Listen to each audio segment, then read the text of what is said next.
క్షమించడం అనేది అందరి వల్ల అయ్యే పని కాదు. క్షమించగలిగామంటే మాత్రం ప్రపంచాన్ని జయించామని అర్థం. హైయెస్ట్ మెచ్యూరిటీ ఉన్న వాళ్ళు క్షమిస్తారు. ఎలాంటి వారిని క్షమించాలి, ఎలాంటి పరిస్థితుల్లో నా సహోదరుని క్షమించాలి, క్వశ్చనే లేదు. క్షమించగలిగామంటే ఎంత ఉన్నతమైన దాన్ని క్షమించామో అంత ఉన్నతమైన వారికి ఉంటాం. లూకా సువార్త 23:34 యేసు, తండ్రి వీరేం చేయుచున్నారో వీరు ఎరుగరు గనుక వీరిని క్షమించమని చెప్పింది. వారు ఆయన వస్త్రములు పంచుకున్నటకై చీట్లు వేసి ముఖం మీద కాండ్రించి ఉమ్మి వేసి వస్త్రాలన్నీ చింపేసి ఆ వస్త్రాలు తీసుకెళ్లి మన ముందే చీట్లు వేసుకుని ఇది నాకు అని చెప్పేసి పోరాడుతూ ఉంటే, మనల్ని కొరడాలతో కొడతా ఉంటే మనకు బలం ఉంది. ఎదురు తిరిగి ఒక దెబ్బ కొడితే అక్కడ ఉన్న వాళ్ళందరూ కూడా చచ్చిపోతారు. అంత బలం మనలో ఉంది. ఒకవేళ మనం ఒక సిగ్నల్ ఇస్తే మన మనుషులు వచ్చి వాళ్ళందరూ నేసేస్తారు. ఇలాంటి పరిస్థితి ఒకవేళ మనకు ఉంటే ఆగుతామా?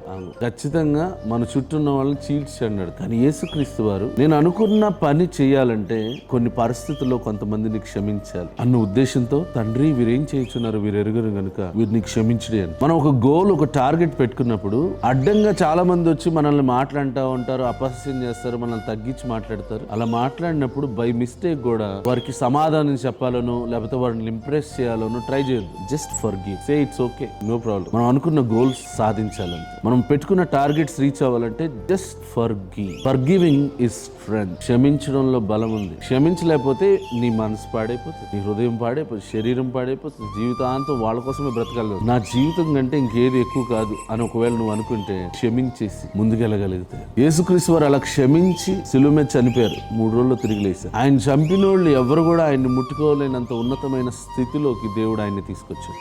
మనం క్షమించగలిగితే ఎవరెవరి వలన అయితే దూషించబడ్డామో వారందరి వలన హెచ్చించబడతాం. క్షమిస్తూ ఆశీర్వదించబడతాం. God bless you.